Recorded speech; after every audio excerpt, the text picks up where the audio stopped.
sérotonine, qui est une des hormones du bonheur, est produite à plus de 90% dans l'intestin. On voit bien qu'un microbiote appauvri peut amener des dépressions. Les gens ont normalisé d'avoir des selles molles, voire liquides, ou trop foncées et très dures. Chaque goutte d'alcool, en fait, est mauvaise pour la santé. Toujours pareil, est-ce que vous prenez un vin bio, est-ce que vous prenez une vodka d'Europe de l'Est, un peu border, avec 45% d'alcool? Si vos flatulences sentent mauvais, c'est qu'il y a vraiment quelque chose qui n'a pas été bien digéré. Il faut vraiment pas passer à côté de son microbiote. Si vous ne prenez pas soin de votre microbiote intestinal, ce qui va vous arriver, ça va être des ballonnements, des diarrhées, ça peut être justement des déprimes, moins d'énergie, moins de productivité, ça peut être de la fatigue chronique. Bienvenue dans Corps et Esprit. Le podcast qui muscle votre corps et renforce votre esprit. Nous sommes Meryl Bissonnier Et Flavio Guillonneau, coach santé depuis plus de 5 ans, fondateur de l'Académie de la Santé, notre entreprise de coaching holistique sur mesure. et de Nutripreneur, notre entreprise de compléments alimentaires de qualité supérieure fabriquée en France. Dans ce podcast, nous discuterons de santé physique et mentale à 360 degrés. Afin de développer un corps et un esprit solides qui vous permettront de réaliser vos rêves et vos défis les plus fous. Bon épisode. Bienvenue dans cet épisode, on va vous parler de microbiote intestinal, c'est corps et esprit, comme tous les dimanches à 18h. Meryl, comment vas-tu ? Très bien, et toi Flavio, comment vas-tu ? Eh bien écoute, je vais très bien, très content qu'on fasse cet épisode ensemble. Juste avant de démarrer, je rappelle à nos chers auditeurs plusieurs choses. Première chose, pas besoin de prendre des notes, on résume tout directement avec un e-book en description. Ouais. Deuxième chose, on a ouvert les places pour un groupe privé qui est 100% gratuit, où on va donner des conseils, on va faire des masterclass, des conférences, donc cliquez pour le rejoindre. Et quand on sort cet épisode, on est le dimanche, attendez, on calcule rapidement, on doit être globalement le 30 mars. Ouais. Samedi prochain, on fait un événement sur Paris. Normalement, c'est pour nos clients de coaching et de nutripreneurs, mais on s'est dit, tiens, s'il reste des places, on vous met le lien en description. Donc, s'il y a le lien en description, c'est qu'il reste des places, donc allez checker. Et puis, s'il n'y a pas de lien en description, c'est qu'il n'y a plus de place, donc ce sera pour une prochaine. Quoi qu'il en soit. Bon, pourquoi on parle de microbiote aujourd'hui ? Pourquoi ce sujet on a plutôt tendance à parler, nous, d'habitude, d'alimentation, de sport, de sommeil, un sujet qui regroupe tout. Pourquoi le microbiote ? Meryl, dis-nous tout. Franchement, microbiote, je pense que c'est un sujet que beaucoup attendaient. Hyper important. C'est vrai que on en parle pas vaguement, mais on l'évoque plusieurs fois à chaque fois qu'on fait des podcasts sur la nutrition, sur le sport, sur le stress, etc. Mais là, on s'est dit, pourquoi pas faire un épisode dédié sur le microbiote pour vraiment que vous compreniez quelle est son utilité et à quel point il joue un rôle aussi bien sur la digestion, sur votre stress, sur votre humeur, sur vos fonctions cognitives. Enfin, il joue sur beaucoup de choses et c'est important de comprendre plus en détail pourquoi c'est important de chouchouter son intestin, enfin son microbiote, pourquoi c'est important, comment faire pour chouchouter son microbiote et enfin qu'est-ce qui se passe si, justement, on ne met pas en place les actions qu'on va vous donner ? Parce que le but de chaque podcast, comme vous le savez, c'est de vous donner des actions concrètes, faciles à mettre en place pour qu'il y ait un réel changement chez vous. Parce que si on fait ce podcast, c'est pour que vous ayez une meilleure santé physique et mentale. Donc, c'est important pour nous de vous donner un maximum de valeur dans un épisode de podcast. Exactement, c'est pour ça qu'on pense bien à s'abonner pour rien louper. Oui. Bientôt 60, même si c'est pas le 70e épisode, celui-ci. Le podcast fait c'est 1 an et demi là bientôt. Donc Déjà. Quand même, quand on voit que la plupart ne dépassent pas 3 épisodes, ça veut dire que nous on va aller chercher les 100 d'ici quelques mois. Ouais. Ça fait chaud au cœur. Alors c'est vrai que le microbiote c'est un sujet qui est de plus en plus commun. Oui. On parle souvent du fait que le microbiote c'est le second cerveau. Et C'est ça. c'est intéressant parce qu'en fait, on a des neurones dans le cerveau. On s'est récemment rendu compte qu'il y avait aussi des neurones autour du cœur. Et on a aussi des neurones au niveau du microbiote. On a un peu les 3 centres, mental, émotionnel et instinctif. Petite parenthèse pour ceux qui ont compris.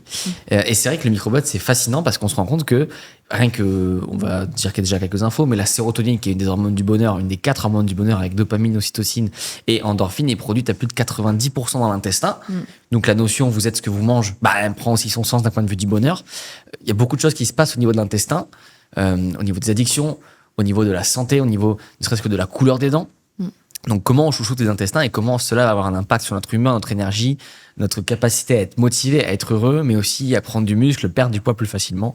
Et c'est un peu tout ce qu'on va voir aujourd'hui. Ah oui, parce que déjà, il faut savoir que dans l'intestin, il y a plus de 100 000 milliards de bactéries. On se rend même pas compte. On se rend pas compte. Et en fait, c'est ces bactéries, j'aime pas trop qualifier ça, mais il y a les bonnes et les mauvaises bactéries. Et plus, justement, votre intestin est rempli de bonnes bactéries, on va vous expliquer après comment faire, plus justement vous allez être en meilleure santé. Donc tu as parlé de sérotonine pour l'humeur, le stress, etc., mais aussi pour l'immunité. Quand on sait que 70% de notre système immunitaire est basé dans nos intestins, eh bien on comprend à quel point c'est important d'avoir un microbiote de qualité pour justement éviter d'avoir des problèmes d'immunité, de tomber toujours malade, d'être au ralenti, de perdre de l'énergie. Donc en fait, on se rend compte que c'est vraiment important pour notre santé d'avoir un microbiote de qualité. Et en plus, j'ai vraiment l'impression que, après c'est lié avec ce qu'on mange, etc., qu'il y a beaucoup de maladies, de plus en plus de maladies, des intestins irritables, etc., qui sont de plus en plus communs aujourd'hui. Mais en même temps, c'est logique parce que vous allez comprendre que selon ce qu'on fait, eh bien, on peut vachement dégrader notre microbiote. Et donc, du coup, ça emmène de maladies qui sont de plus en plus communes. Et c'est vraiment, en fait, on peut y échapper, mais il faut vraiment faire les bonnes choses. Donc là, c'est ce qu'on va expliquer. Mais tu vois, immunité, on peut parler de la digestion aussi pour le microbiote. Et déjà, on voit qu'il y a un gros lien avec la nutrition et qu'encore une fois, on va prendre le même message qui est que faites très attention à ce que vous mangez. Oui, vous allez devoir passer par une phase où vous allez devoir vous former, vous renseigner, peut-être même vous faire accompagner, checker les étiquettes, lire, relire, demander à vos maraîchers, boulangers, poissonniers, bouchers où est-ce qu'ils achètent leurs aliments.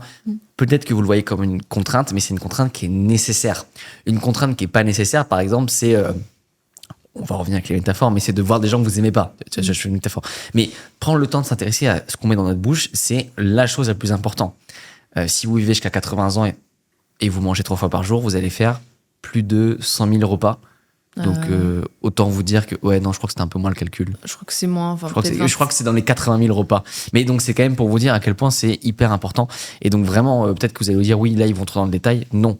Plus les études avancent, plus on voit aussi que le bonheur peut dépendre de ce qu'on se met dans l'estomac, plus c'est important. C'est bon, 87 600. 87 000. Tu vois, j'étais pas loin. Tu vois, justement, la digestion.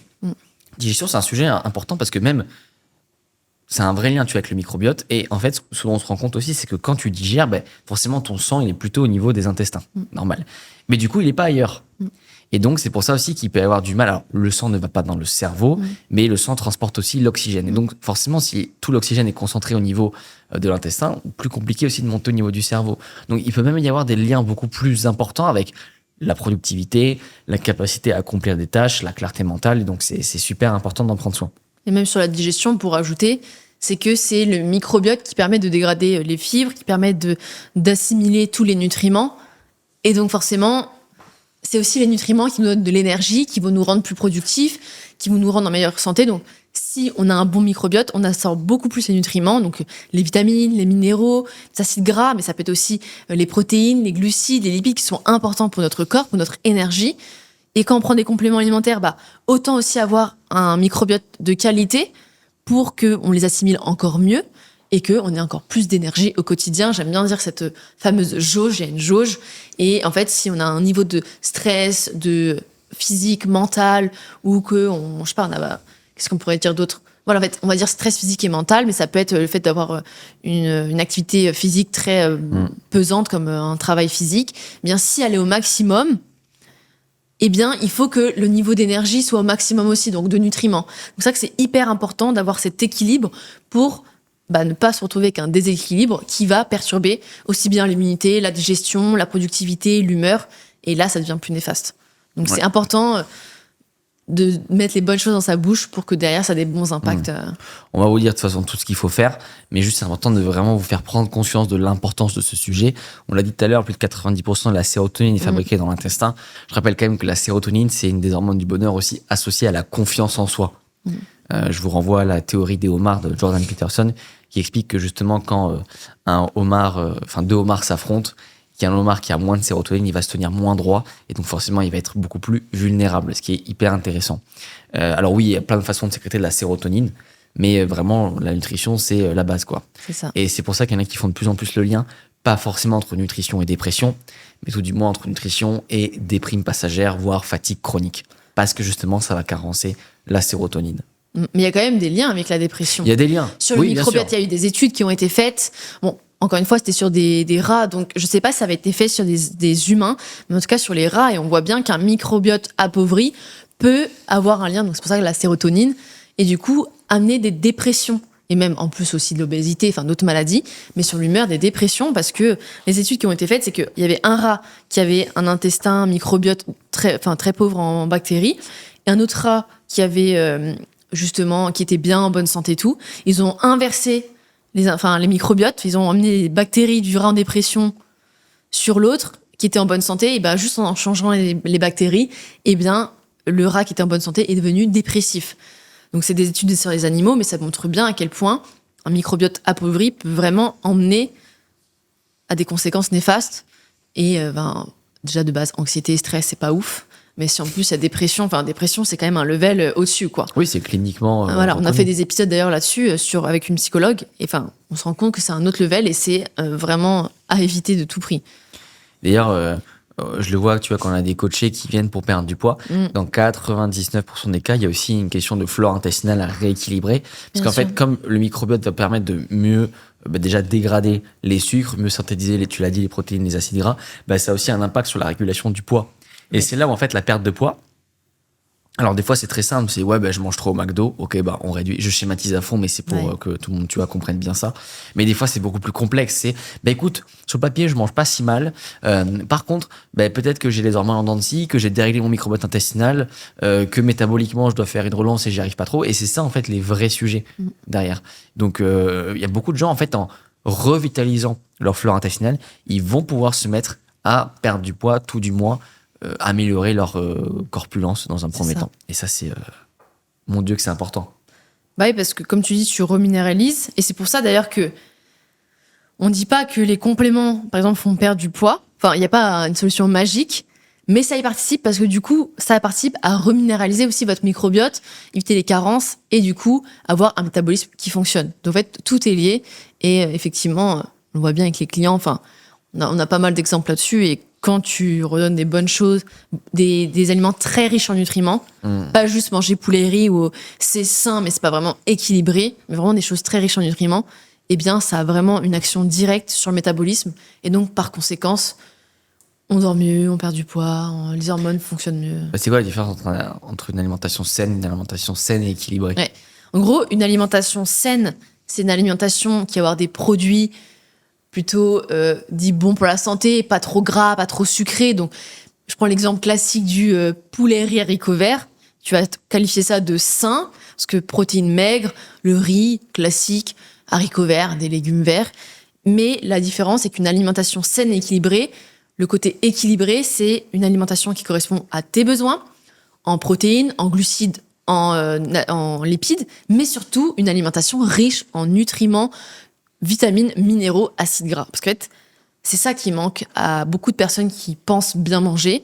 Ceux qui mangent des aliments peut-être dits sains, mais ça manque cruellement de nutriments, de vitamines, de minéraux, d'acides gras qui sont essentiels pour notre corps, pour éviter les carences, pour avoir un métabolisme qui fonctionne bien, pour du coup avoir un meilleur sommeil, moins de stress et par conséquent être beaucoup mieux au quotidien. Donc c'est vraiment ça la différence entre un...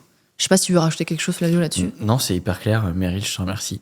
C'est important que les gens fassent la différence aussi, parce que très souvent, on observe que des gens qui mangent sainement n'atteignent pas du tout leurs objectifs physiques, de perte de poids, de gain d'énergie, ou même de performance sportive, parce que justement, la nutrition n'est pas équilibrée. C'est ça. C'est un peu comme si, tu vois, tu dormais pas super bien, mais comme tu faisais pas de nuit blanche, tu pars du principe que ton sommeil, il est bon. C'est ça.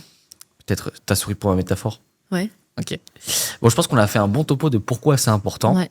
On peut passer aussi maintenant à comment chouchouter tout ça. Je t'en prie, commence donc. Les actions un peu concrètes qu'on peut mettre en place. Alors déjà, on va parler de tout ce qui est prébiotique, mais aussi probiotique. Ouais. On fait une différence. Les probiotiques, ce sont plutôt des compléments alimentaires. Et les prébiotiques, c'est la nourriture de justement ces bactéries. Donc c'est ça qui est... C'est-à-dire que les prébiotiques, vous allez les trouver dans la nutrition, notamment dans les fibres aussi. Là où les probiotiques, c'est plutôt des compléments alimentaires. Ouais. Et que tu peux te retrouver dans l'alimentation, mais beaucoup moins. Oui, on va expliquer, mais effectivement, moins. Beaucoup moins, oui. Et puis l'avantage, c'est que moi, quand je pense prébiotiques, je pense aux fibres, qu'elles soient solubles ou insolubles.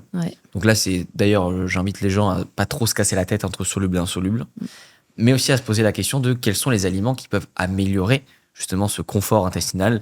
Et on pense à des aliments... Enfin, justement, on ne pense pas à certains aliments, notamment tout ce qui est lacto-fermenté.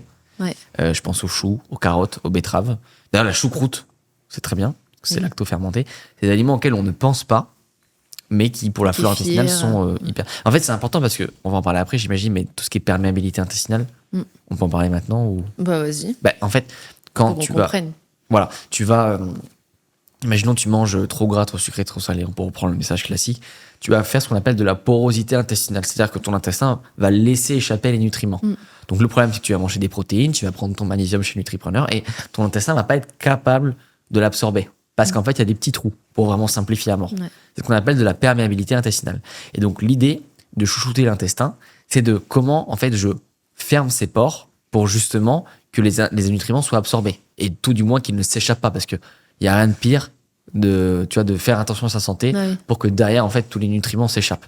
Et le problème de la perméabilité intestinale, c'est qu'elle peut amener de la prise de poids, qu'elle peut amener de la fatigue chronique, qu'elle peut amener des carences extrêmes. Et je parle pas juste de déficience, vraiment de carence, genre cliniquement.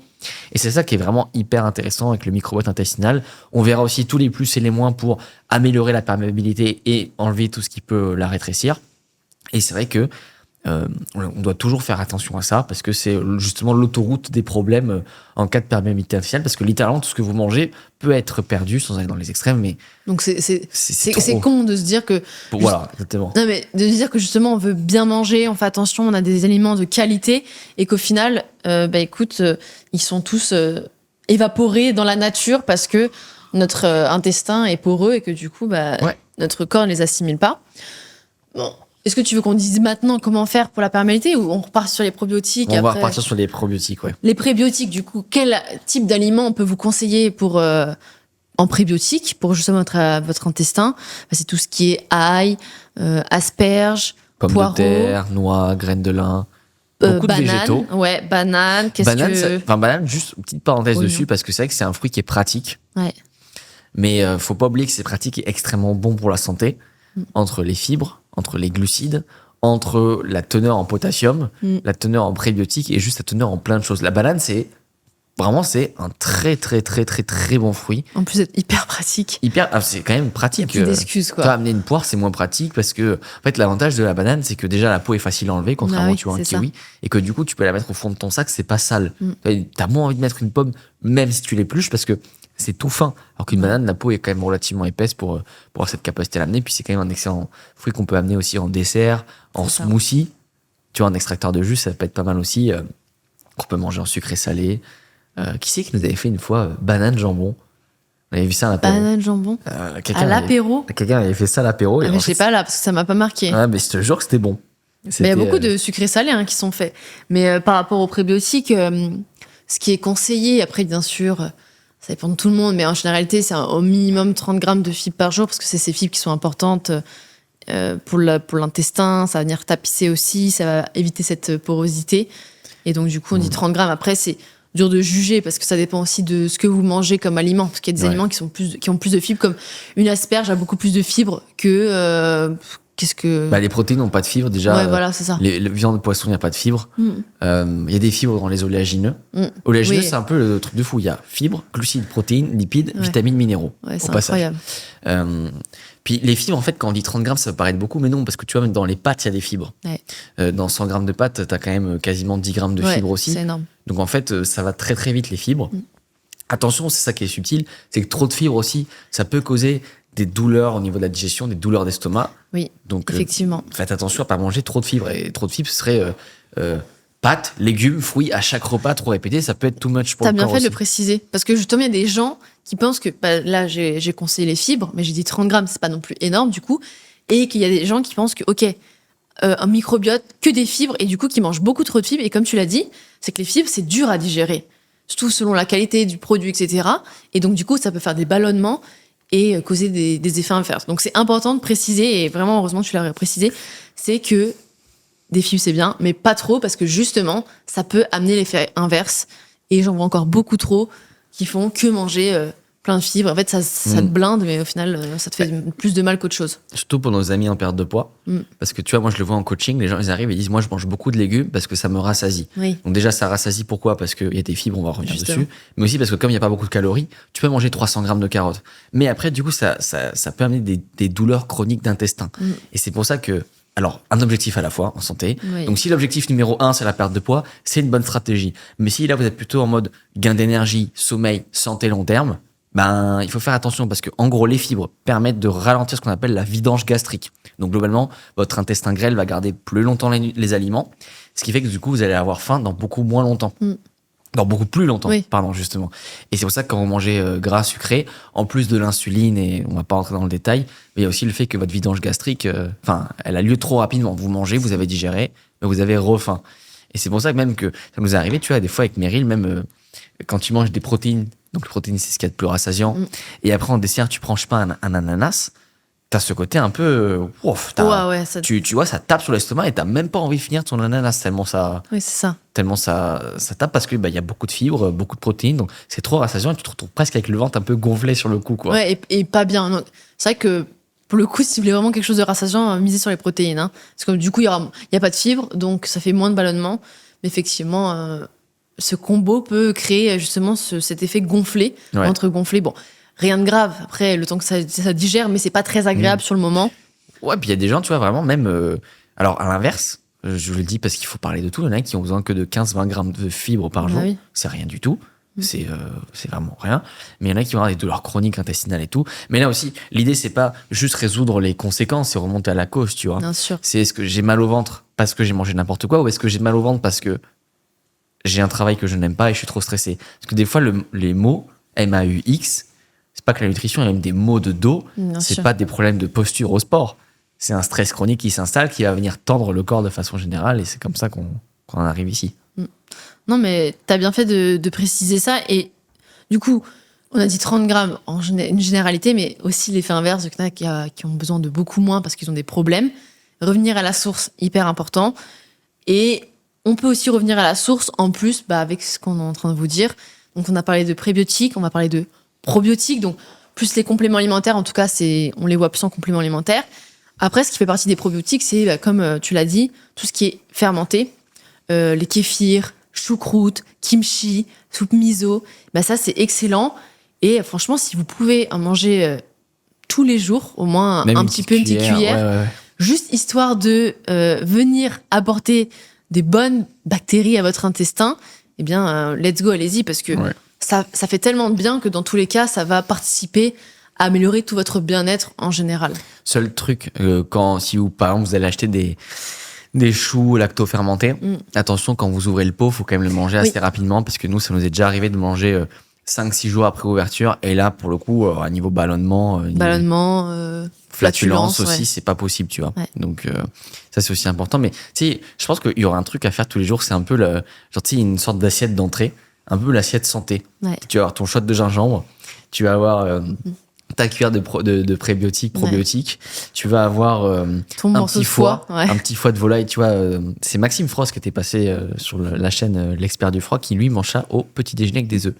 Et en fait, le fait d'avoir ça tous les jours, alors oui, c'est pas en mode j'ai eu 100 grammes, donc j'ai tant d'apports en fer et tout.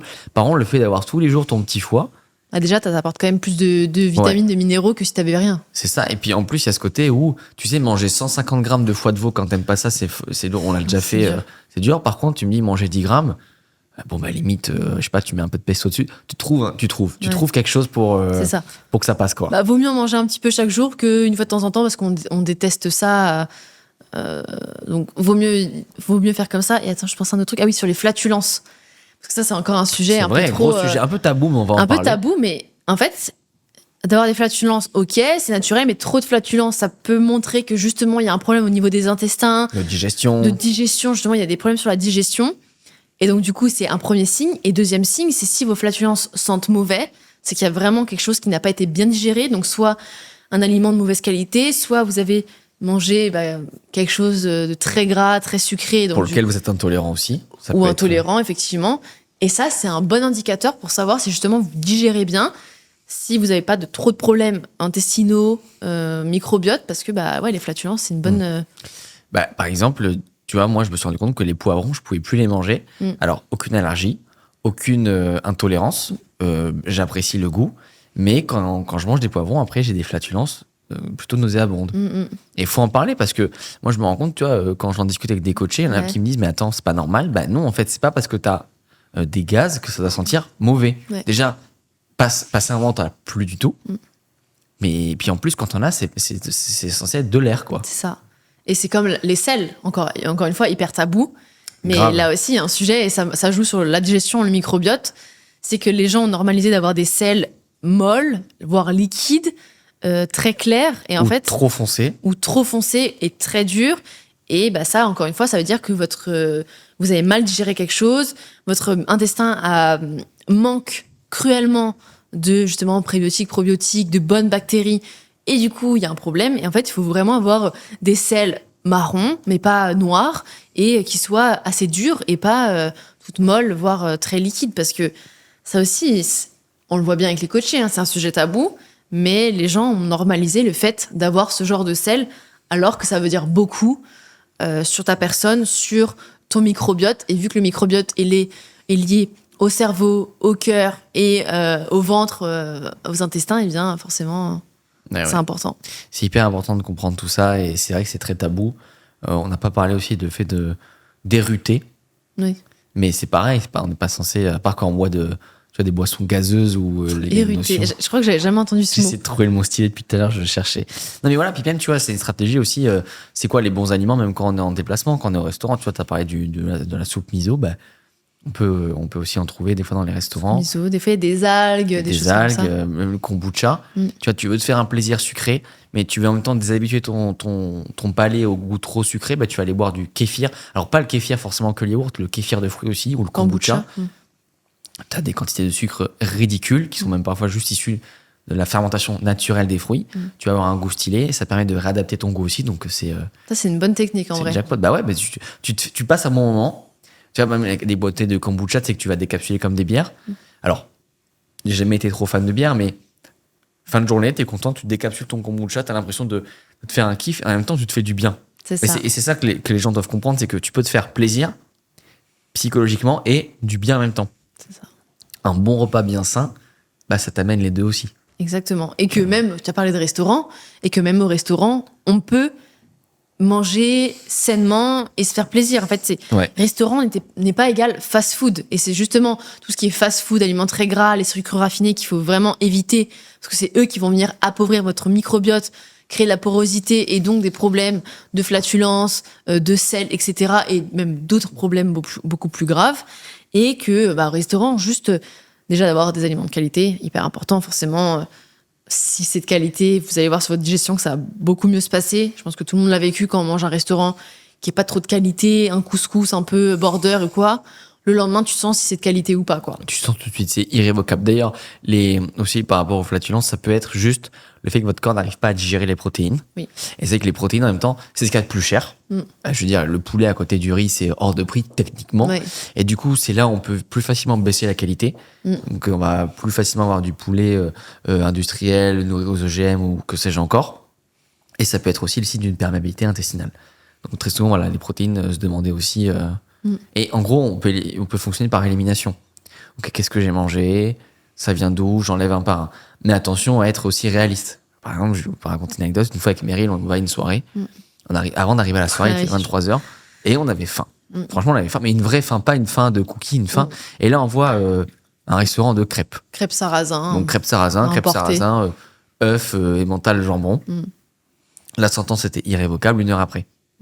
Et donc là, il y a un feedback direct du corps qui est warning plus. Ça a duré 2 jours d'ailleurs. Donc attention aussi à être réaliste. Ça peut être les protéines, mais ça peut être, ça se trouve, vous avez pris l'habitude de manger des aliments qui sont périmés. On sait très bien qu'on peut dépasser un peu à la date limite, mais ça dépend aussi des aliments, quoi. C'est vrai que si les noisettes sont périmées depuis 2 jours, ça me choque pas. Si le kéfir l'est depuis 5 jours, c'est déjà un peu plus dérangeant. Si les produits lacto-fermentés sont ouverts depuis 3-4 jours, faut les finir rapidement aussi. Mais tu sais, il y a ce côté où, juste pardon, mais tu sais, on disait des fois prendre une cuillère. Mais c'est vrai que quand tu es en commerce, pour des raisons économiques, tu vas acheter de plus en plus gros. C'est ça. Parce que c'est moins cher au kilo, puis des fois, tu en as 2 achetés, le 3e offert, tu te retrouves juste avec trop. Ouais. Et le problème, c'est qu'après, on le jette. Donc, je sais même pas si c'est plus économique sur le long terme. Je pense pas, en vrai, mais c'est vrai qu'effectivement, la société fait que tu tends à acheter toujours plus gros pour faire des économies. Mais je voulais rebondir sur un truc que tu as dit, mais j'ai oublié. Bon, c'est pas grave. Je parlais des crêpes. Ouais, ça va me revenir. Okay. Mais oui, Et le fait qu'on ait eu un feedback aussi rapide, déjà, c'est parce que quand au quotidien, on essaye de faire attention, dès qu'il y a un truc qui est un peu trop de travers, sans devenir un gourou ou quoi, on le sent tout de suite. D'un côté, c'est qu'on a un feedback direct, et ça, c'est bien. Et autre chose que je voulais dire, j'ai oublié encore sur les crêpes. C'est parce qu'en fait, comme on fait tout bien, on a un feedback direct, et donc... Oui, et surtout, prendre du recul sur... tu sais, quand t'as dit... faut pas se voiler la face en mode ok, la crêpe, on a mangé ça, c'est forcément lié à la crêpe. En fait, c'est qu'il y a des gens inconsciemment qui zappent des produits qu'ils ont mangés. Je pense à l'épisode qu'on a fait avec la dentiste qui avait dit que sa cliente avait oublié qu'elle buvait du coca tous les jours. Enfin, c'est quand même du coca tous les jours. Tellement c'est normalisé. C'est normalisé. Donc, des fois, il faut vraiment les fouiller assez loin pour se rendre compte qu'il y a peut-être des habitudes qui, pour vous, sont normales, mais qui ont des conséquences directes sur votre, là, aujourd'hui, sur votre microbiote, votre intestin. Et là, ça peut être vraiment intéressant de vraiment faire un état des lieux pour justement avoir ce feedback. En plus du fait que, voilà, comme nous, on l'a dit, vu qu'on mange bien, on optimise tout, on a un feedback direct. Mais des fois, d'aller voir un peu plus loin, un peu plus large, et on se rend compte qu'il y a des choses qu'on normalise et qui sont pas forcément bonnes pour nous. Exactement. C'est vrai que l'exemple du coca, ça m'a choqué. Ça, et c'est pour ça qu'il faut avoir une bonne capacité de recul et tout. Ce qui est pas évident, mais... Ouais. On va passer un peu sur les ennemis du microbiote juste avant ça. Petit instant pub, je vous rappelle que nous, Corps Esprit, existe grâce à Nutripreneur. Nutripreneur, c'est notre propre marque de compléments alimentaires naturels et faite en France. On l'a créée ensemble. Ouais. Là, au moment où l'épisode sort, ça fait bientôt 1 an qu'on avait annoncé les premières précommandes. On est à 6 compléments. Donc, avec le code Corps et Esprit 20, vous avez 20% sur tout le site sur votre première commande. Profitez-en parce que les produits sont naturels, faits en France. On a, je pense, le meilleur Trustpilot de France dans le matière des compléments alimentaires. Donc là, c'est la meilleure social proof pour vous. Ah bah oui, vous avez qu'à... nous, on vous le dit. Vous allez dire, ouais, peut-être qu'ils mentent. Allez lire les 130 avis là, qu'on a sur Trustpilot. On est à 4,9. C'est quand même assez rare. Et c'est pas juste des tops. Hein. Voilà, sachant que la seule avis 1 étoile, c'est quelqu'un qui a reçu son colis 2 jours en retard et qui n'était pas content. Et c'est absolument insupportable. Ça n'a rien à voir avec les prix, avec la qualité des produits. C'est ça. Donc non, très content. Et... Deep Night en ce moment fait fureur chez tout le monde. Le sommeil, c'est un vrai sujet. D'ailleurs, on a sorti la gamme sommeil, donc foncez en description. On vous met tous les liens. C'est ça. Oui, donc, il y a un champignon qui s'appelle la candida, qui amène la candidose. Ouais. Le problème, c'est quand on mange des aliments transformés, on prend du poids, on a des boutons, mais aussi, en fait, on va venir nourrir justement ces mauvaises bactéries. D'ailleurs, on en reparlera plus tard, mais c'est là aussi où des fois les médicaments, c'est un problème, parce qu'en fait, ça va tuer les bonnes et les mauvaises bactéries. Donc, en l'occurrence, ça peut tuer une candidose, mais du coup, vous allez tuer aussi les bonnes bactéries nécessaires à justement soigner cette candidose. Donc, on en parlait, on a fait juste, il est 20h là, les amis. On a fait un épisode avec une dentiste, on a fait un épisode avec une addictologue. Ouais. La dentiste est sortie la semaine dernière. Addictologue, c'est pour la semaine prochaine. Petit teasing, c'est ça? Ouais, on peut faire comme ça. Ouais, non? Si, très bien. C'est très bien. C'est toujours les mêmes choses qui reviennent, tu vois. Et donc, l'idée, c'est pas encore une fois par exemple, c'est pas comment dire, de devenir un moine, mais on prend l'exemple de la charcuterie. On sait que la charcuterie, ça n'a pas d'avantage pour la santé. Rarement, tu manges la charcuterie pour le zinc ou la vitamine B9, tu vois. Par contre, est-ce qu'il faut se priver de charcuterie? C'est quand même sympa, c'est bon. En France, c'est il y a une culture autour de ça aussi. Donc, une bonne façon de faire, c'est n'en achetez pas, mais mangez-la en extérieur. C'est ça. Parce que le problème, c'est quand vous allez avoir tout le temps de la charcuterie dans vos petits déjeuners, que vous allez en manger sur vos pizzas, que ça va être par-ci. En fait, ça va faire juste trop de charcuterie à l'instant T, et c'est ça en fait le véritable problème. Sauf le jambon de Parme, petite parenthèse, parce que le jambon de Parme, il y a une convention, la convention du jambon de Parme a interdit l'utilisation d'additifs édulcorants, donc dans le jambon de Parme, vous pouvez retrouver que du sel marin et du jambon de Parme. Ce n'est pas le cas du jambon de Serrano, jambon sec et tout, vraiment l'appellation jambon de Parme, c'est comme ça. Parmesan, c'est protégé comme appellation, contrairement à Grana Padano d'ailleurs. Donc c'est important de comprendre que l'idée, c'est pas tout arrêter, mais après, est-ce que si vous avez besoin par exemple, l'autre jour, je me suis fait des céréales. Je suis allé au magasin bio, je me suis acheté des Fabrichons, chocolat framboise. J'avais 18 grammes de sucre au 100 grammes, ce qui est quand même pas rien, mais c'est quand même 2 fois moins que des extras ou 3 fois moins que des M&M's, etc. Donc même dans les plaisirs, comment est-ce qu'on peut chercher l'optimisation et comment est-ce que naturellement on peut ne plus avoir envie de manger des Choc-à-Pic, des Kinder tout le temps parce que juste notre goût n'est plus fait pour ça, naturellement, et du coup c'est super sain. Comme tu as dit, en fait, il faut habituer son palais, et c'est pas évident parce que quand on voit à quel point on rajoute du sucre partout, même dans les légumes en conserve, dans les viandes, les machins, en fait, on est tellement habitué à manger sucré ou très salé que c'est dur de revenir en arrière parce qu'en fait, t'as l'impression que rien n'a du goût, mais de venir réadapter son palais et, comme tu dis, trouver du plaisir dans moins dans les excès. Comme t'as dit, tes céréales, mais pourquoi pas rien qu'un gâteau quand tu fais un gâteau au chocolat, le chocolat est déjà très sucré, ça sert à rien de mettre du sucre. En fait, ton chocolat dessert, il est noir, mais en fait, à partir de 55% de taux de cacao, c'est considéré comme noir. Donc, ça veut dire qu'il y a 45% de sucre. D'autres choses, quoi. Non, mais d'autres choses, Ouais, mais non, de mais c'est sucre. fou. Donc, c'est énorme. Donc, ça sert à rien de rajouter du sucre. Franchement, essayez pour tester. Moi, le nombre de gâteaux que j'ai fait sans sucre, ça avait autant de goût, c'était super bon. Ah ouais, là, surtout toi, tu fais un tiramisu. En fait, quand tu fais un tiramisu, ouais, tu fais ce sourire, mais tu le mérites. Ton tiramisu, il est trop bon. Et Je rajoute pas dessus parce qu'en fait, il y a déjà les gâteaux qui sont sucrés. c'est pareil fou quand t'as 200 grammes de beurre dans un gâteau au chocolat et 200 grammes de sucre, et qu'en plus le chocolat Nestlé il est déjà sucré, tu dis wow. C'est comme si sur les pâtes spaghetti tu rajoutais un peu de farfalle et après en sauce tu mets un peu de coquillettes. Enfin, Ah et oui, là ouais. tout le monde dit mais ça n'a rien à voir. C'est la même chose. Ouais, c'est une bonne la image. même chose. C'est la même chose. Ou si tu faisais riz pâte semoule, trop bizarre. Personne fait saumon poulet viande quoi. C'est ça. Non, mais du coup, non, mais. Et les fruits sont naturellement sucrés, donc profitez-en, c'est génial et ça peut vous donner un autre aspect, ça peut vous réhabituer au palais, enfin votre palais à éviter de manger trop sucré, trop gras pour Complètement. détériorer votre microbiote. Et autres produits, d'ailleurs on en a beaucoup Le French paradoxe. non, ouais, on va L'alcool.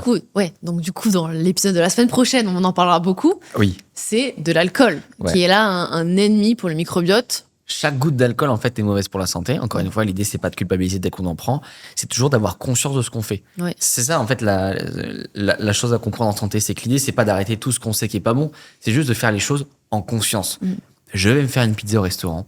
Je sais que c'est pas un aliment santé. Mais ça va me faire du bien à mon côté psychologique, à C'est mon ça. côté social. Et puis après tout, on est quand même de passage sur Terre. Il faut aussi se faire plaisir. C'est pareil avec tout. Quand déjà vous avez conscience que ce que vous faites est pas bien, c'est pas pareil parce que vous êtes en capacité le lendemain, même inconsciemment, d'avoir des choix qui font que, exemple, avec Meryl, si on fait un gros resto où vraiment on se pète le bide, pour parler concrètement, le lendemain, on sait exactement quoi faire. Par exemple, on va peut-être faire un peu plus de marche, on va peut-être prendre une tisane pour aider la digestion, je pense au fenouil, je pense au romarin. On va évidemment limiter le lendemain les lipides pour réduire la quantité de gras. Et en fait, on s'optimise. Le problème, c'est quand vous faites une pizza, vous n'avez pas compris que c'était un problème, que le lendemain, c'est soirée d'alcool, et qu'après, vous vous levez à midi et vous commandez un McDo. En fait, c'est ça. Ouais. Et très souvent, en fait, on se rend pas compte, il faut être capable de dézoomer, c'est là où des coachs aussi, c'est intéressant, parce qu'on a un regard extérieur, qu'en fait, toute votre journée, il y a toujours quelque chose à changer. Je te prends l'exemple d'un mec qui s'appelle Nicolas, que j'aime beaucoup, que j'accompagne, tu vois. Il fait, écoute, cette semaine, je comprends pas, j'ai repris un peu de poids, mais j'ai tout fait bien. Je fais, non, en fait, t'as pas tout fait bien. T'as juste rien fait de catastrophique. Il n'y a pas d'excès. Mais sur la semaine, on est à 5 verres d'alcool. Jamais pris en même temps. Donc, tu sais, il n'y a pas d'excès en mode j'en ai pris 4 d'un coup. Ouais. Il y avait 4 restaurants. Il y a une séance de sport sur 3 qui a sauté. Donc, c'est quand même 33%. En fait, quand tu dézoomes, tu te dis, C'est ça, cumulé. voilà, il y a rien de choquant, tu vois, t'as pas. Et il avait sauté un dîner un soir qu'il n'avait pas mangé. Ouais. Donc, et il fait pas le petit déjeuner, donc ça faisait quasiment 24 heures sans manger. Voilà, il y a rien de choquant, mais il y a rien de bien aussi. Mis bout à bout, ça fait beaucoup de choses qui font que ça t'aide pas à Je veux bien un peu d'eau, s'il te plaît. ouais. améliorer ta santé en global. Donc c'est pour ça, comme tu dis, Merci. avoir le côté recul du coach, ça peut être hyper bien pour vous situer, pour avoir un recul nécessaire et professionnel par rapport à vous. Donc ça, trop bien. Et je sais même plus pourquoi. Oui, parce qu'on parlait de l'alcool. Ouais, Et c'est faire ça, plaisir. Et l'alcool. D'ailleurs, plus l'alcool est fort en volume, plus c'est néfaste pour la santé. quand tu vois qu'il y en a qui servent de l'alcool pour faire un décapant, tu te doutes bien que ça va décaper ton microbiote aussi, quoi. On se désinfecte à l'alcool, ça devrait. Après, C'est ça. voilà, je sais qu'en France, on a une bonne culture de l'alcool aussi. Oui, Je on pense en que ça- produit beaucoup. Voilà, c'est ça. Et puis, en fait, c'est toujours pareil. Est-ce que vous prenez un vin bio? Est-ce que vous prenez une vodka d'Europe de l'Est, un peu border, avec 45% d'alcool? Et ça vient aussi dans quel cadre vous buvez de l'alcool. Ouais. Dans un cadre qui vous plaît, ce sera toujours mieux digéré, mieux Exactement, assimilé. ça hyper Si important. vous allez dans un restaurant calme avec vos meilleurs copains, il y a un bon verre de vin, il n'est pas assimilé et métabolisé de la même façon, pour parler poliment, d'un shot de vodka en boîte avec la musique à fond, où tous vos sens sont à 1000%, ou même tout seul d'ailleurs, en mode... Ça, on n'en parle en pas mode beaucoup. addiction. Hein. Bah Mais oui. l'environnement joue énormément sur la digestion. oui. Comme si le bruit, le fait que tu fasses autre chose en même temps, comme par exemple ceux qui mangent devant les écrans. Je sais que c'est pas évident quand on est tout seul. C'est jamais hyper, enfin pas cool de manger seul, mais tu peux te dire ok, je vais m'occuper, je vais faire autre chose en même temps. Ouais, on optimise le temps. C'est ça, on optimise le temps aussi. Et moi, je suis la première à vouloir optimiser mon temps. Mais du coup, c'est vrai que de manger devant les écrans, ça fait que le cerveau se focus aussi sur ce que vous regardez ou ce que vous écoutez et plus sur ce que vous mangez. Donc, vous allez manger peut-être plus vite, plus, et du coup, vous n'aurez pas eu le temps de bien digérer. Et là aussi, ça va jouer après sur votre énergie, sur tout ça. Je pense aussi sur l'environnement, quand on mange, par exemple, dans un environnement, t'as dit calme, mais au soleil, par exemple, quand tu manges en pleine nature, un pique-nique, bizarrement, tu vas le digérer. Pourtant, un pique-nique, c'est jamais... Tu peux faire des pique-niques sains, équilibrés, mais parfois, ça va être un sandwich facile, du pain blanc, bref, du fromage, du jambon, tout ça. C'est pas forcément les top aliments, mais pourtant, tu vas très bien le digérer parce que t'es dans un endroit calme, t'as du soleil, t'es dans la verdure, t'es entouré d'arbres, ça fait du bien. Ça fait du bien à la santé au général et du coup à la digestion. Et ça, c'est des éléments dont on ne parle pas assez, mais l'environnement joue énormément sur notre digestion. Je prends l'exemple du gluten aussi. Parce qu'effectivement, le gluten, ça peut aussi tabasser un peu le microbiote intestinal. Mais le problème, déjà, c'est le gluten moderne. Pourquoi on dit gluten moderne ? Il faut savoir une chose, c'est que quand la France était détruite après la Seconde Guerre mondiale, on a dû la reconstruire. Et comme c'est avec le plan Marshall, les US aussi qui l'ont fait, ils ont importé leur gluten. Sauf que le gluten originel, il pousse où ? En Méditerranée, Sicile, Grèce et compagnie. D'ailleurs, la Sicile était le vivier de l'Empire romain en termes de pain et de pâtes, parce que tout le blé poussait là-bas. Donc, on a un gluten qui était déjà un peu modifié, qui a été importé, qui a été en plus rajouté avec les produits chimiques. C'est ça qu'on appelle gluten moderne aussi. C'est pour ça que, quand vous allez en Italie, que vous voyagez, le gluten vous mangez mieux les pâtes parce que le gluten n'est pas le même. Et en plus, quand vous voyagez, vous êtes moins stressé.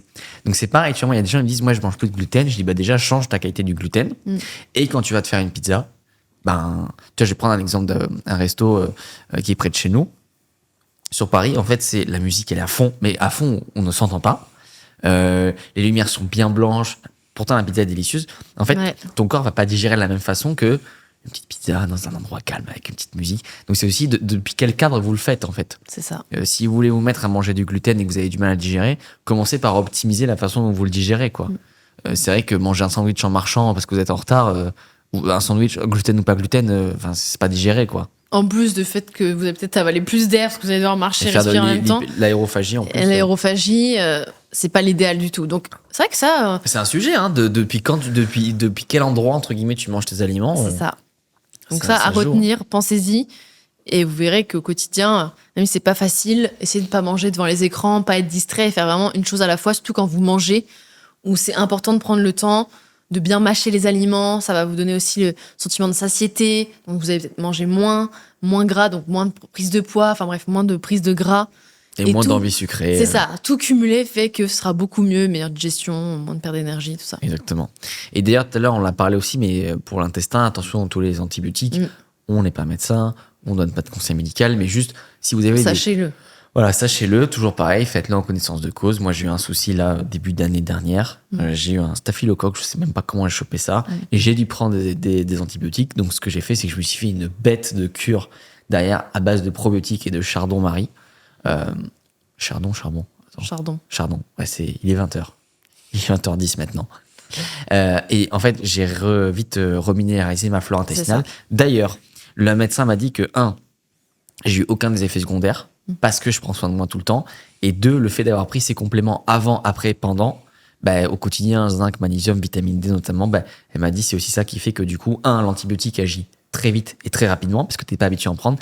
Et 2, tu n'as pas les effets secondaires. Ouais. Donc, je suis content de me dire, ça faisait 6 ans que je n'avais pas pris de médicaments.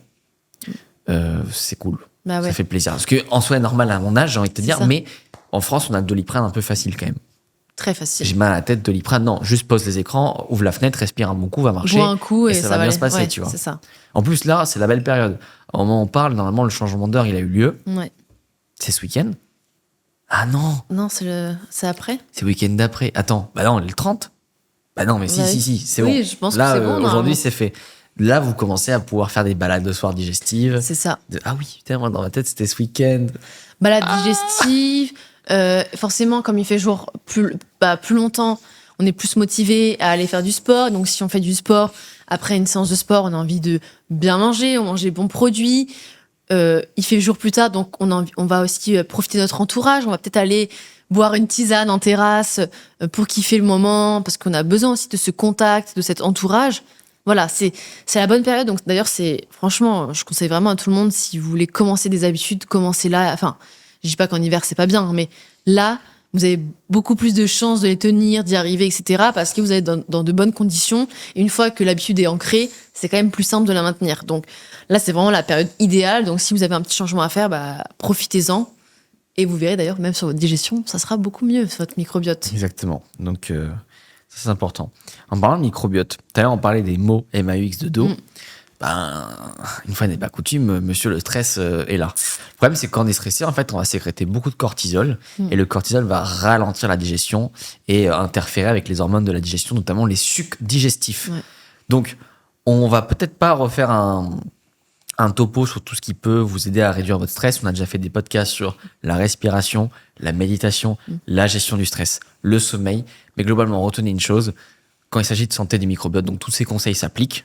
Et c'est pour ça aussi que manger dans un endroit calme peut aider. Parce que si même quand vous mangez, vous êtes dans le rush, vous êtes dans le speed, imaginez la digestion. Déjà, inconsciemment, vous allez manger plus vite, mais aussi le corps, je ne vais pas faire mon énergéticien, mais il les sent, ces choses-là.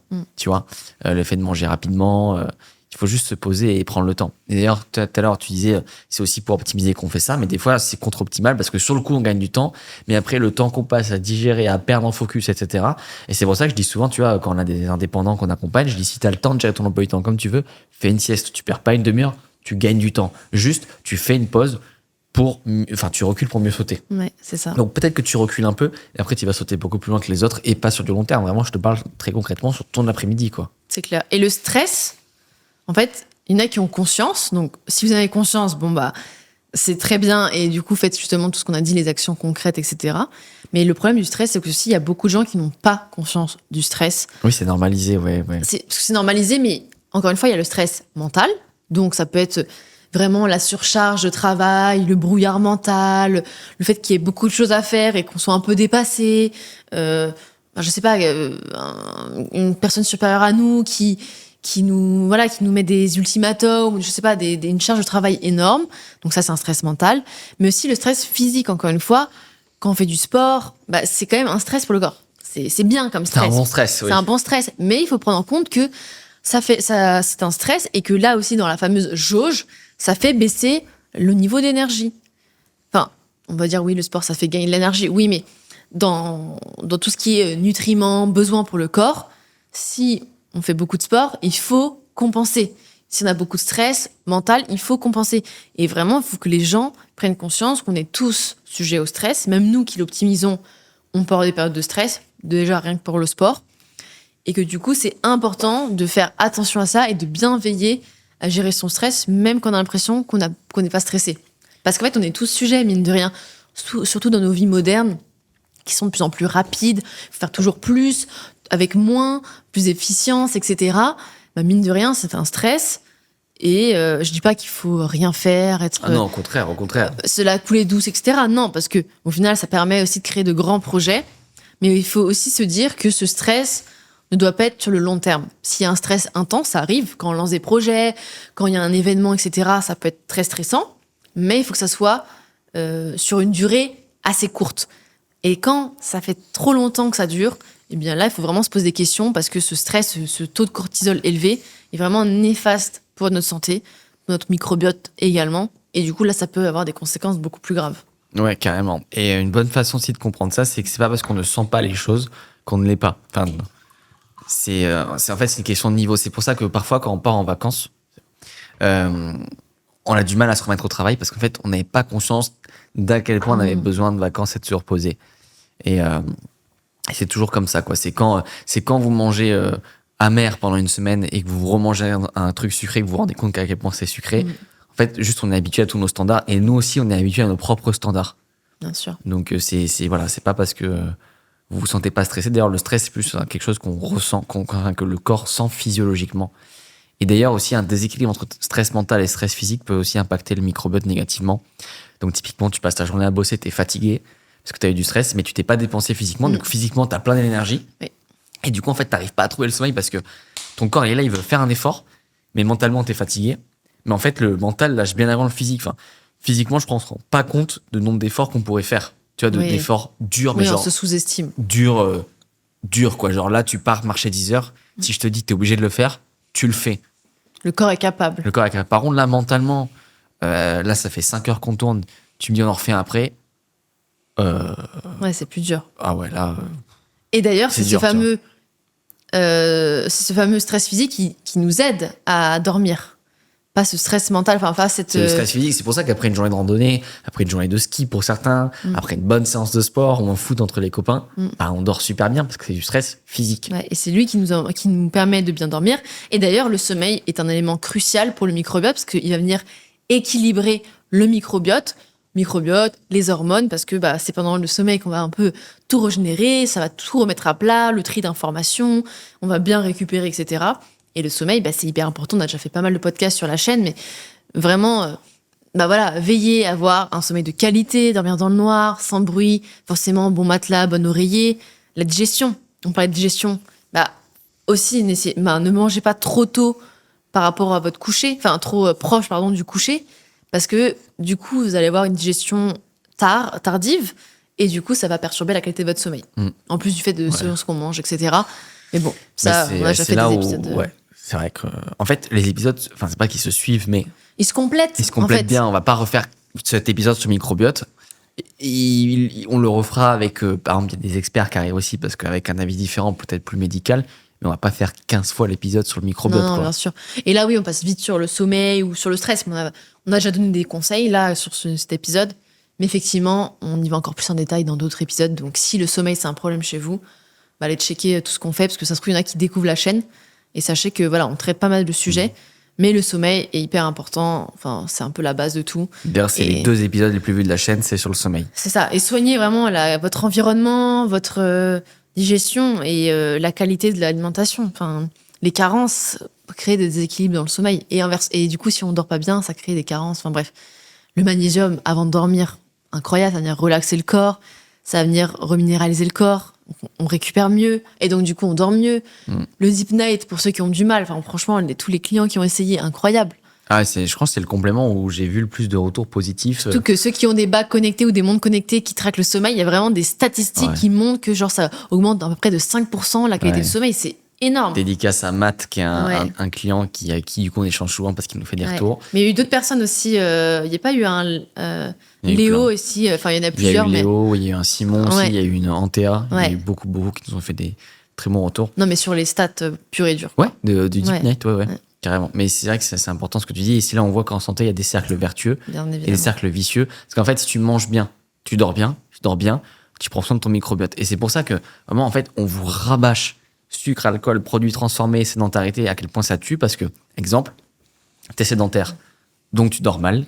Tu dors mal, donc tu as pourri ton microbiote. Tu as pourri ton microbiote, donc tu as ce qu'on appelle des sugar cravings, c'est-à-dire que tu as des envies sucrées, des fringales. Et parfois, la fringale, c'est un manque de sommeil. Parfois, c'est un confort psychologique. Et en fait, quand on a une fringale, ça peut vouloir dire que le corps a besoin de sucre, mais on est plus sur de l'ordre de la banane, du kiwi, que du Kinder ou de la tablette de chocolat. C'est pour ça qu'avec Meryl, on a un mantra qui est ne pas laisser entrer le diable chez nous. Chez nous, vous trouverez rien de négatif. Rien de négatif. Pas d'aliments malsains. Ça veut pas dire qu'on mange jamais une glace ou quoi que ce soit. Ça veut juste dire qu'il ne rentre pas à l'appart. Comme ça, si on en veut, faut sortir. Ou 2, on a le plaisir de se les réserver pour les voyages. Par exemple, bon, ça fait un moment qu'on l'a pas fait, mais avant, on avait un rituel il y a 3 ans. On le fait plus depuis 3 ans. Dès qu'on voyageait, on s'achetait un paquet de M&M's. C'est vrai. Et une fois, je me rappelle, on s'était acheté des M&M's qu'on avait amenés au cinéma. Et en fait, on s'était senti mal parce que c'est trop. Et c'est vrai qu'en voyage, t'as un peu cette euphorie, tu bouges partout. Donc ça va, on arrivait à bien le digérer. Ouais. Bon, maintenant, on le fait plus. Non, parce qu'en fait, au final, ça nous attire même plus. Non, ça, c'est un truc aussi. D'ailleurs, les M&M's, tu m'as appris qu'il y avait plusieurs couleurs. C'était juste du marketing. Ça, c'est le même goût. Oui. Non, mais c'est quand même pour te dire, il y a 55 grammes de sucre dans les M&M's. Et t'en manges rarement que 100 grammes. Bah ouais. Dans 100 grammes, ouais, c'est abusé. Mais là, encore une fois, ça montre que les habitudes, quand elles sont bien mises en place, eh bien, ça peut vous aider à enlever les mauvaises que vous aviez. Et tout à l'heure, je parlais de la lumière du printemps. Et l'exposition à la lumière naturelle, au soleil, est hyper importante pour même réguler votre microbiote. On ne parle pas assez, mais l'exposition à la lumière régule tout votre corps. Parce que si dès le matin, vous exposez à la lumière, votre corps va dire « Ok, lumière, ok, c'est le matin, je me réveille. » Ça va réguler votre rythme circadien, le rythme du sommeil. Et donc, par définition aussi, réguler votre microbiote. Et donc, c'est hyper important de s'exposer et pour votre microbiote, enfin, vos intestins, c'est juste important, quoi. Carrément, c'est hyper important. On en parle aussi, mais en termes de routine, pour le soir, pour la journée, c'est important que vous pensiez le plus souvent possible à vous exposer à la lumière naturelle. Oui, ce que je viens de dire. Oui, mais par rapport à la digestion aussi. Ah oui. Tu l'as dit par rapport à la digestion? Non, vas-y. Ok, non, mais c'est par rapport à la digestion, tu sais, on avait déjà parlé que le fait que du coup, à midi, Ouais, vas-y. il y avait une meilleure digestion. Je reprends tout. Tu reprends tout. À midi, c'est pas pour rien qu'on mange à midi, c'est parce qu'en fait, plus le soleil est haut dans le ciel, plus si on mange à l'extérieur, on a une capacité à digérer facilement. Ça, c'est quelque chose qui est à prendre en compte. D'ailleurs, il y a un site de météo en France. Quand tu tapes, je sais plus ce que c'est, mais en gros, tu demandes à Google vraie heure du midi. Actuellement, le pic du soleil est plutôt à 13h. Oui. Donc, ça peut être intéressant de suivre aussi le soleil, parce que comme ça, on peut savoir aussi à quelle heure il vaut mieux manger. Parce que plus le soleil est élevé, plus le corps, du coup, peut être exposé au soleil avec les bons rayons, et du coup, plus il peut digérer facilement. Ça, c'est quand même un truc... c'est du full biohacking, mais c'est toujours intéressant à voir. Bah voilà, exposition au soleil importante. Et puis en plus, on avait fait un épisode sur la chrononutrition, on en parlait également. Qui a cartonné. Qui a cartonné. Et du coup, là, ça montre bien sur la digestion que l'impact de la lumière est juste énorme. C'est pour ça que l'hiver, c'est problématique, parce qu'on va manger, il va faire nuit. Et donc, il y a un vrai sujet. Alors déjà, moi, je pense qu'il y a un vrai sujet de... Je sais pas si c'est pertinent qu'on change d'heure. Ouais. C'est un vrai sujet d'un point de vue de la santé. C'est compliqué déjà de vivre dans des pays comme ça, donc il faudrait avoir une fenêtre de tir, de manger quand il fait jour, quoi. C'est vrai. Et c'est là où nos copains, les Anglais, ils ont raison de dîner à 17h30. Parce qu'en fait, quand tu dînes à 21h et qu'il finit depuis 3h, t'as pas les hormones nécessaires pour digérer. Donc, C'est ça. ou alors tu fais vraiment tu suis le dicton et tu fais vraiment un dîner de pauvres, comme on dit. Mais le corps est bien fait. Et en fait, Oui. il suit la nature. Et c'est pas pour rien si on vous dit tout ça, quoi. Il y a aussi quelque chose, c'est l'inflammation globale. On va parler d'alimentation anti-inflammatoire. C'est ça, là. C'est vachement à la mode. Axe intestin-cerveau. Voilà. Vas-y. Qu'est-ce que tu veux dire? Non, mais vas-y, t'étais lancé. Hein, l'alimentation anti-inflammatoire, c'est vachement à la mode. Mais en gros, c'est comment j'abaisse mon inflammation naturelle. Par exemple, les oméga 3, on sait que c'est bon. Mais du coup, on se demande pas qu'est-ce qui est mauvais. Est-ce que les oméga 6 sont mauvais? Non. Le problème, c'est le ratio oméga 3, oméga 6. Il faut autant des deux. Et en France, on a 6 fois plus d'oméga 6 que d'oméga 3. Aux États-Unis, 27 fois plus. Ce qui explique des fois que on est en surpoids, on est plus gonflé, ballonné, inflammé que réellement que du surpoids. Et c'est d'ailleurs très très dur à perdre parce que c'est pas un processus habituel de on va brûler du gras, c'est plutôt on va réduire l'inflammation du corps. Enfin, c'est beaucoup plus prenant. Et donc pour réduire l'inflammation du corps, on va pas redire les mêmes choses. Il y a des choses évidentes, tu vois, avec le sucre, l'alcool, tout ça. Mais c'est aussi qu'est-ce que je peux manger pour réduire mon inflammation. Donc full oméga 3, zinc, magnésium, vitamine D à foison, des bonnes protéines, si possible animal, parce que végétal, il peut y avoir des antinutriments. On pense à l'acide phytique qui réduit justement l'absorption des protéines. Enfin, c'est un peu une boucle sans fin.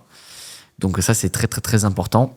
Des œufs, des poissons gras. Les œufs, pour moi, c'est genre l'aliment le plus intéressant en termes de sang. T'as vu? Ah oui. L'OMS a enfin dit que les œufs étaient bons pour la santé. Après 20 ans d'études positives à ce sujet, c'est terrible. On s'est dit, tiens, mais ça sent quand même pas. Et puis, il y a quand même des gens qui m'ont dit, attention, tu manges 3 œufs par jour, la clope au bec. L'autre jour, en soirée sur Paris, il y a une entrepreneuse parisienne comme plus qui est assez connue qui me dit, mais t'as pas peur d'être accro à ton magnésium? Je dis, mais t'es en train de fumer. Ouais. Donc même, déjà, tu peux pas être accro à un minéral, ce n'est physiologiquement pas possible. Et même si c'était possible, au moins, je suis accro à quelque chose qui est bon pour ma santé. C'est ça. Donc il n'y a aucun monde où je dois avoir peur d'être accro à du magnésium. Est-ce que tu as peur d'être accro à des super aliments? Non. Est-ce que tu as peur d'être accro à des excellentes nuits de sommeil? Non plus. Alors qu'est-ce que tu me racontes? C'est ça, tu peux pas être accro parce que ça fait du bien. Donc en fait, c'est pas que tu es accro, c'est juste que tu en prends tous les jours car ça te fait du bien. Donc c'est logique de consommer des choses qui te font du bien. Et oui, des compléments alimentaires, c'est quelque chose que tu prends en plus dans ta alimentation, mais tu n'es pas accro aux fruits. Donc tu ne pourras jamais être addict au magnésium. Enfin, c'est lunaire. Et effectivement, comme tu dis, c'est regarder toujours qui est-ce qui vous donne des leçons de santé, des leçons de nutrition, parce que généralement, c'est eux qui ont les plus mauvaises habitudes.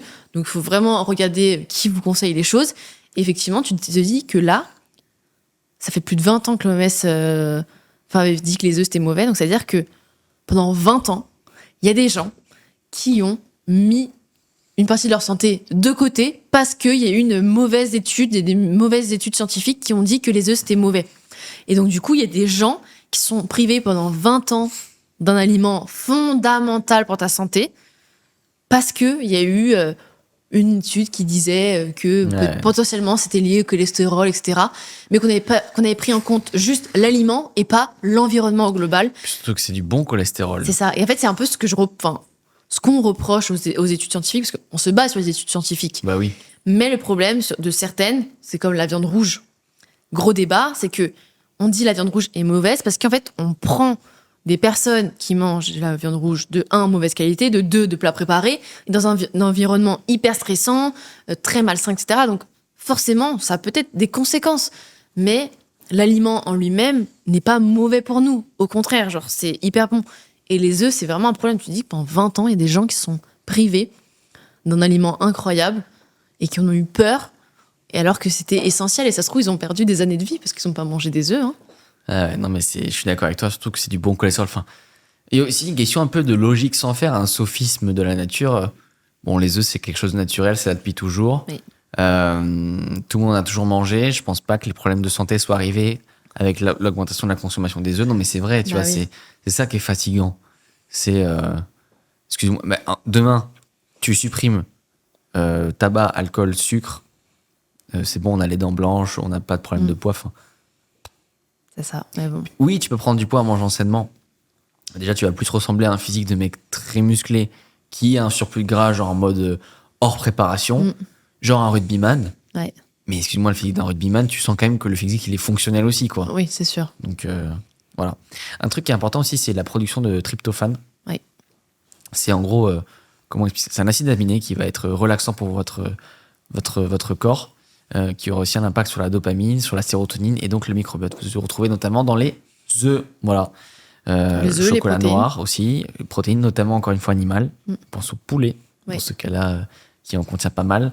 Donc c'est important et on voit que c'est globalement encore une fois les mêmes conseils, mais on rabâche, on répète, pour que vous mettiez en application et que vous compreniez que l'idée c'est pas juste d'avoir les abdos et d'avoir des fesses bien galbées, c'est beaucoup beaucoup plus profond que ça. Même si c'est important. Il faut aller voir à l'intérieur de son corps. D'ailleurs, pour la barrière intestinale, il y a un complément qui s'appelle la glutamine. On n'a pas encore. On n'aura pas de sitôt d'ailleurs. Mais ça peut être un bon complément aussi pour la perméabilité intestinale. Moi, j'en faisais. J'en avais pris pendant 1 mois. Ça m'avait bien aidé aussi. Ça va venir un peu faire une couche qui va venir tapisser l'intestin et donc éviter que les bons nutriments qu'on consomme s'évaporent. J'aime pas trop dire ce terme. Oui, c'est ça. Ne s'assimilent pas. Tu vois, ce qui est intéressant, c'est qu'aussi pour tout ce qui est alimentation anti-inflammatoire, les gens peuvent s'amuser à aller chercher plein d'aliments. Je pense à la patate douce violette du Japon, qui a 200 fois plus d'antioxydants que la patate douce. Bon, on la trouve pas toujours, mais ça peut être marrant d'aller dénicher des bons produits, tu vois, comme ça, du manioc, du curcuma, du gingembre, du topinambour, des myrtilles surgelées, des myrtilles lyophilisées, enfin, plein de choses comme ça. Moi, je fais toujours un plaisir. Tu vois, là, en ce moment, il y a la sève de bouleau qui est vendue. Ça se vend qu'au printemps parce que c'est là qu'on la récolte. C'est pas mal pour détoxifier le foie aussi. Ça peut être vraiment sympa d'en boire. Ça n'a pas de goût, c'est neutre. Ouais, c'est neutre. Franchement, c'est neutre. L'eau de coco. Et en fait, l'idée, c'est tout ce qu'on peut manger de super positif pour la santé. On le prend. Donc, retenez que comment détecter, tu vois, si on a un problème de microbiote intestinal, écoutez, c'est très compliqué. Mais globalement, essayez de voir le nombre de cases que vous cochez par rapport à ce que vous en prenez soin ou pas. Et de là, vous serez en mesure de dire si ou non vous avez besoin de faire des modifications par rapport à votre alimentation, mais qu'il y a peu de cas de figure où c'est pas bénéfique. D'ailleurs, on peut très bien ne pas avoir de problème de poids, ne pas avoir de problème d'énergie, et en fait aussi avoir des problèmes, et juste de pas se rendre compte qu'on est à 70-80%. C'est ça aussi le message qu'on porte, c'est que c'est pas parce que tout va bien que ça pourrait pas aller encore mieux, tu vois. C'est pas parce que dans ton travail tout se passe bien que ça pourrait pas être incroyable. Ne vous contentez pas juste de la moyenne, tu vois, non mais ça va. En fait, à trop normaliser certains états, on se rend pas compte à quel point on est capable d'aller encore plus loin sans s'épuiser et faire beaucoup plus de choses, qu'on sera beaucoup plus énergique, on se sentira beaucoup mieux, on sera plus en confiance. Et c'est ça le problème d'aujourd'hui, c'est que à trop normaliser certains états, on en oublie qu'on peut être tellement mieux au quotidien. Et grâce à tout ce qu'on vous avait dit, en fait, si vous ne prenez pas soin de votre microbiote intestinal, ce qui va vous arriver, ça va être des ballonnements, des diarrhées, ça peut être justement des déprimes, moins d'énergie, moins de productivité, ça peut être de la fatigue chronique. Enfin, c'est quand même des symptômes qui sont assez importants et qui ralentissent beaucoup dans une vie. Donc, il faut vraiment pas passer à côté de son microbiote, vraiment venir le chouchouter avec tout ce qu'on vous a dit pour juste éviter tout ça, rajouter aux maladies métaboliques. Enfin, en fait, il y a trop de trucs et ce serait trop dommage de pas en prendre soin et de passer à côté de ça et d'avoir ces maladies. Parce que généralement, la plupart des gens, c'est que, et je peux comprendre, c'est que on agit quand il y a un problème. Parce que forcément, la prévention, ça peut être du long terme, même si sur le court terme, il y a des effets. Mais vraiment, on vous le redit, hein, de prévenir, ça va vraiment éviter certains problèmes qui vont tellement impacter votre quotidien. Et ça se trouve, là, ça fait des années que vous vous sentez fatigué, même après 8 heures de sommeil. Vous vous dites « Ah, mais ça doit être normal ». Non, ce n'est pas normal. Enfin, encore une fois, il ne faut vraiment pas normaliser ces aspects du quotidien et que vous pouvez vraiment changer les choses et avoir une meilleure santé, mais sans faire des trucs incroyables, juste changer 2-3 aspects et vous verrez que vous vous sentirez beaucoup mieux au quotidien. Voilà. C'est, je pense, une bonne façon de conclure cet épisode sur la santé intestinale. On vous a donné beaucoup d'astuces, il n'y a plus qu'à les mettre en place. Attention aussi, c'est comme la série Bref, on est tous contents de l'avoir vue. On a l'impression d'avoir progressé, mais on a juste regardé une série.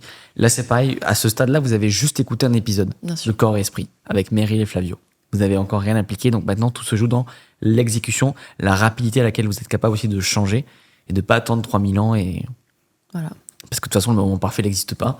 Toujours un problème. Évidemment. Tu vois, des fois, des gens ils me disent l'été, bah non, l'été, c'est les apéros, je peux pas perdre du poids.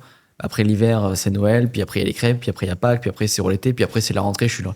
Il y a toujours une bonne raison de ne pas faire les choses. Ouais. Mais il faut aussi que les gens, j'invite les gens à se questionner les bonnes raisons de le faire. Tu sais, on pense toujours à toutes les bonnes raisons de ne pas le faire. Mais on pense vraiment à toutes les bonnes raisons de le faire. Et très souvent, quand on est honnête avec nous-mêmes, toutes les bonnes raisons de le faire l'emportent. Oui, tu fais une checklist et tu te rends compte qu'il y a beaucoup de choses. Et comme tu dis, beaucoup de raisons de le faire. Et c'est bien aussi de voir les choses positivement et arrêter de voir le négatif et se rendre compte à quel point ça peut tout changer. Ouais, exactement. Donc voilà, écoutez, appliquez les choses. Et si vraiment vous sentez que c'est compliqué d'appliquer les choses, eh bien, nous, on propose du coaching. C'est ce qu'on fait, on a accompagné plus de 1300 clients. Donc en fait, on sait ce qu'on fait aussi. Et on sait que parfois, c'est compliqué, même si on vous donne beaucoup de valeur, d'appliquer les choses. Et puis surtout que parfois, on a besoin de quelqu'un qui nous supervise pour nous aider à nous motiver. Et c'est tout notre rôle aujourd'hui avec l'Académie Nutripreneur. Donc, tous les liens sont en description. Ça vous intéresse, sachez que vous avez un bilan de santé offert. Et surtout, voilà, si vous êtes motivé, c'est vraiment le plus important pour nous, c'est d'avoir que des gens motivés à changer parce que nous, on prend un réel plaisir à transformer les personnes. Comme on sait à quel point c'est juste un game changer sur la vie. Carrément. Donc, merci d'avoir été jusqu'ici. Abonnez-vous. Likez, commentez. Vraiment, c'est 5 trop étoiles. important. C'est trop important. Et nous, on se retrouve semaine prochaine. Du coup, je viens d'apprendre que c'était pour le sortir de l'épisode, le changement d'heure. Donc, régalez-vous aussi. C'est super important. Ouais. Et puis, checkez s'il reste des places aussi pour l'événement sur Paris. C'est samedi prochain. Donc, si vous êtes sur Paris, regardez. S'il n'y a pas le lien, c'est qu'il n'y a plus de place. C'est ça. Il y en aura d'autres probablement. Prenez soin de vous. C'est ça. Et à dimanche prochain. À dimanche prochain. Ciao.